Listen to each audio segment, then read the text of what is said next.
Kamusta po mga katambay? Muli po si Kamanong po sa Tambayang Makabayan.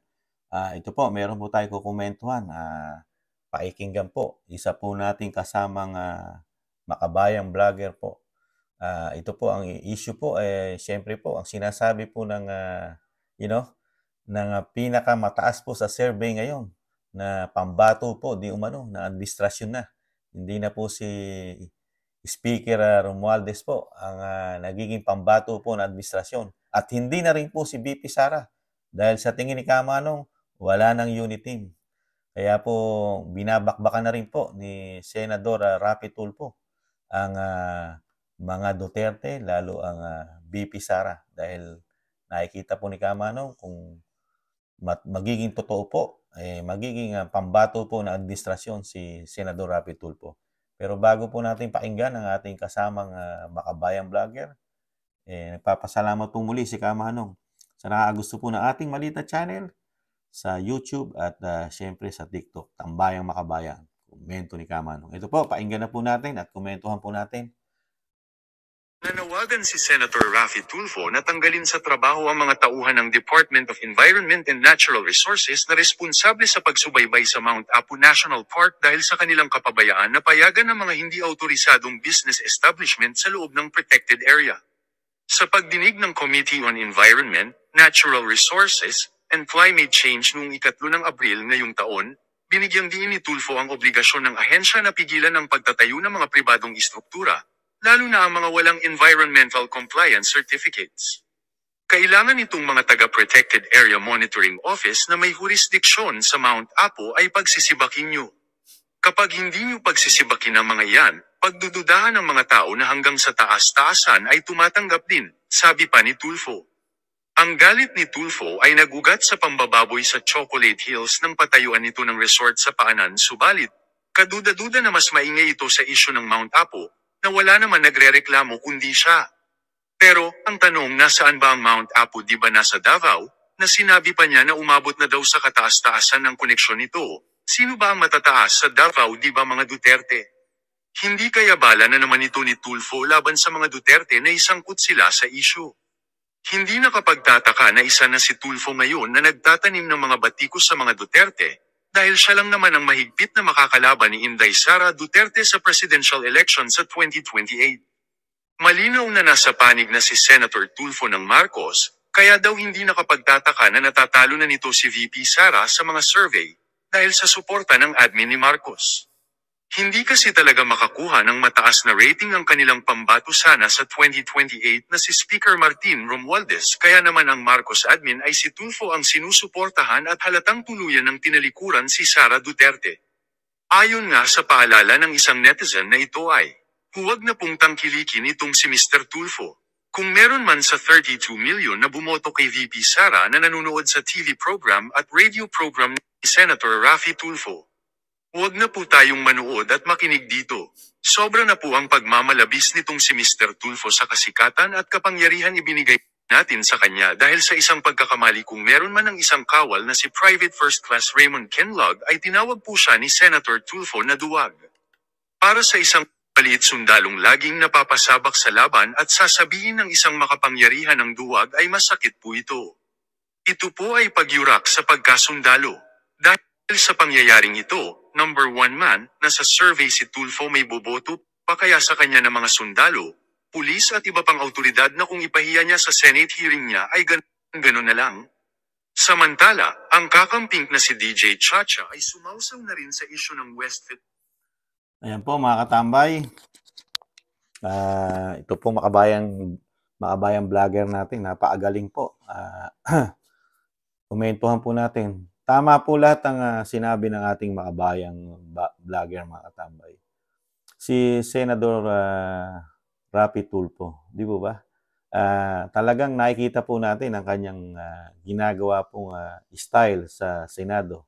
Nakita niyo po kung paano siya mamaya sa mga hearing. Samantalang kung tutusin, mga guest po yun eh.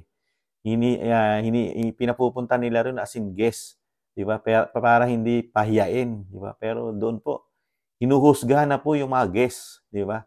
Wala pang mga investigasyon, wala pang kaso na sinasampa. pero doon po nayuyurakan na yung mga pagkatao po, di ba? Nung last time po sa DOH, yung secretary po doon, di ba? Sinagot siya.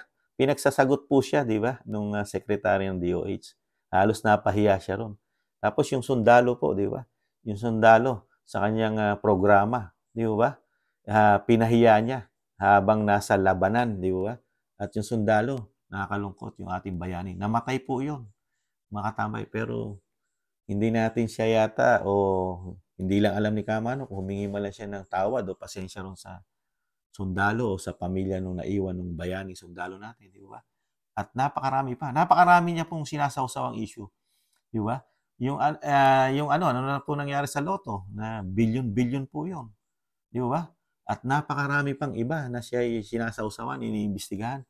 Pero wala tayong nababalitaan na nakakarating po sa husgado yung kanyang mga pinagbibintangan na antimano sa kanyang hearing, di ba mga katambay? At isa pa, kung sinasabi na siya ang talagang nangunguna sa survey at kung gaganapin ang halalan ngayon, marami na po Pilipinong gising. Mahirap pong manalo ang isang politiko kung ang credential mo lang magyayaw-yaw, magngak-ngak-ngak, at magsasalita lang, di ba? Magsasalita sa kanyang sariling show. May sariling show siya eh. Kaya lang, ang pinagtataka ni Kamanong, pwede po ba sa batas yun na ikaw isang lingkod bayan, di ba? Tapos meron ka isang programa. Di ba? Parang conflict po yun. Di ba? Parang may interest na nagagamit yung programa mo para sa sarili mong ambisyon. Dahil halos exposed ka sa buong mundo. Di ba? Lalo yung mga Pilipino nating OFW. Di ba? Samantalang trabaho may politiko. Halos parang dapat yun lang ang magiging trabaho mo bilang ikaw ay lingkod bayan. Di ba? Pero iba pong issue yan eh. Pagka meron pong mga magagaling po natin mga abogado o magkukomento, mga analyst, matutuklasan at mabubunyag din po yan kung yung ginagawa ni Senador Rapi Tulfo ay ayon sa batas na senador na siya, may programa pa siya sa telebisyon. Kasi pagka po mga, di ba, pinagbabawal po yan, di ba, lalo pagka malapit na halalan, di ba, dahil nagagamit po nilang media mileage po, yung na-exposure po sila, di ba, sa pangangampanya, number 1, di ba? Yan po, kahit walang kampanya, natatanim na sa isip ng tao yun dahil lagi siya nakikita sa telebisyon, di ba? Di ba? Isang pabor po sa kanya yun, di ba? Lalo sa mga butante na nagiging panatiko, di ba? At hindi nagiging panatiko sa mga performance sa ginagawa ng politiko, di ba? Nagiging panatiko lang po sa mga salita, at napapanood. Pero sa gawa, hindi. Hindi nila tinitingnan yun. Yun din po ang komento ni Kamanong. Ano po ba ang maipagmamalaki o mapapatunayan na itutulong ni Senador Rapi Tulfo bilang siya senador sa ating bansa? Yung mga batas at programa nga na dapat ay makatulong sa atin. Hindi nga tinututukan nila ng mga senador at ng Kamara yung problema ng bayan, yung nagtataas sa inflation na walang trabaho. Di ba? Bagsak na ekonomiya. Hirap ang mga kababayan natin sa nagtataas ang bilihin. Bilang ikaw ay mambabatas, ano po ang ginagawa po ninyo? Di ba? Hindi nyo sinasama sa problema ng bayan na kahirapan ng mga Pilipino. Ang lagi nyo pong issue, yung mga korupsyon. Kayo-kayo rin di umano yan dahil sino ba ang mangungurap, di ba? Yung mga powerful hindi naman magiging korap ang mahihirap Di po ba mga katambay, ang mahihirap, napakahirap maging korap. Lalo sa gobyerno. Sino ba? Sila rin din po. Di po mga katambay? Sila rin po na nasa gobyerno ang mga korap. At sila rin na naglilitis sa kanilang sarili. At wala pong nakukulong dyan. Di ba? Temporary lang po. Nakikita naman natin mga katambay. Ang mga nakukulong, di ba? Special ang kulungan. Merong house arrest. Di ba? Merong hospital arrest lang. Meron naman na nasa krami arrest. Doon lang sa krami, nakakulong, naka-aircon. Napaka-special po ng mga politiko sa atin. Lalo pagdating sa korupsyon. Dahil sila po yun Parang isang pyramid lang ang nangyayari sa ating bansa. Mga matataas, mga gobyerno rin, nasa gobyerno rin, nagtatrabaho, ang nagiging korap, at nasa gobyerno rin ang nag-iimbestiga, mga katambay. At pare-pareha silang mayayaman at bilyonaryo, mga katambay. Di mo ba? Pero yung mahihirap, ano pakinabang na mahihirap? Di ba? Lalo sa korupsyon, sila lang po nakikinabang. Sa bulsa lang nila lang naman napupunta yun. Pero yung problema ng mahihirap, walang solusyon. Hindi nila nasusolusyonan. Ibang-iba po talaga nung panahon ni Pangulong Duterte. Ang mahirap kasama sa sinusolusyonan, di ba? Pero ngayon, nakikita na natin si Senador Rapi Tulfo, inuumpisa niya ng bakbakan ang mga Duterte dahil yung sinasabing Mount Apo ay nasa Mindanao at nagpapasaring na po siya ngayon. Nagagamit na po ang kanyang pagiging popular sa Senado na parang lagi siyang may TV show doon, di umano, di ba? Na parang bakbakan, dahil nga siya daw ang nagiging pambato ngayon ng administrasyon dahil hindi na raw yung kang pinsan na talagang sumasadsad pababa ang rating, lalo ang trust rating sa mga Pilipino. Kaya po ang nakikita po ng mga nag-a-analyst, si Senador Tulfo po ang gagawing manok. Hindi na po si VP Sara. Kaya talagang, paano din po niyo gagawing manok si VP Sara? Wala naman pong ginagawa ang gobyerno kung hindi, lahat ng tumitira hindi nagsasalita ang Pangulo doon sa kanyang unity, di ba? Hindi man lang pinagtatanggol ang kanyang vice presidente. Hinahayaang yurakan ng vice presidente samantalang unity. Saan ka nakakita ng ganung unity? Samantalang sa Amerika, pagka presidente, vice president, laging unite yun. Nag-unite. Yun ang unity. Pero sa Pilipinas, ang unity sa kampanyahan lang nangyari. Pero sa actual, wala talagang unity, mga katamay, di ba? Kasi ang talagang ka-unity ng di umano pamahalaan, siyempre, ang speaker di umano, at ngayon, si Senador Rapi Tulfo ang ka-unity, hindi ang VP Sara. Hindi ang VP Sara. Kasi hanggang ngayon, ang mga Duterte, naglingkod ng tapat at napakaganda ng ginawa. Pero ano ginagawa sa mga Duterte? Binabatuhan ng napakaraming issue na wala namang kaso. Walang kasong sinasampa sa korte. Puro sa media ang sinasabing issue. Doon sila nagsasampa ng kaso sa media, sa Kamara, at sa Senado. Para sa mga Duterte, yurakan na yurakan.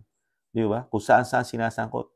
Yung problema, di umano sa West Philippine Sea o South China Sea, sa panahon pa ni Pangulong Noynoy Aquino nangyari, pero sa kanila lahat ang sisi. Samantalang noong panahon ni Pangulong Duterte, ni isa, ni Gamunggo na teritoryo walang nakuha sa Pilipinas. Yung Ayungin Shoal, nakuha po yun sa panahon ni Pangulong Aquino. Pero sa kanya sinisisi. Nakakalungkot. Ganyan po ang politika sa atin. Puro yaw-yaw lang, Saka puro politika. Wala pong gagawin ng bagong Pilipinas yata, mga katambay, kundi 6 na taon na pamumulitika. Walang iniwan po sa panahon po ni Pinoy. 6 na taon binakbakan yung dating nakaupo. Di ba? Si Gloria. Puro ganun po. Ngayon po, ganito na naman po. Kaya yung pangarap ng Pangulo na maging world class ang Pilipinas at walang magugutom na mga Pilipino sa kanyang panunungkulan, yan na po. Nararanasan na po ng mga Pilipino na hindi na po nagugutom pa ang mga Pilipino, mga katambay. Di ba? Yan lang po, mga katambay, ang komento ko kay Senador Rapi Tulfo na marami pa siyang kakainin bigas o kanin. Kung hindi man siya kumakain ng kanin, marami pa rin siyang kakainin. Kung ikumpara mo kay VP Sara sa dami ng napapatunayan ng bise, samantalang si Senador Rapi Tulfo, puro yaw-yaw at ngak-ngak pa lang ang naibibigay sa atin, mga katambay. Muli po, si Katambay Manong po, lagi nag-iwan. Mahalin po natin ating bansa, siyempre. At siyempre, tiis-tiis lang po, mga katambay. May pag-asa pang makabangon muli ang ating bayan. Paalam. Bye-bye.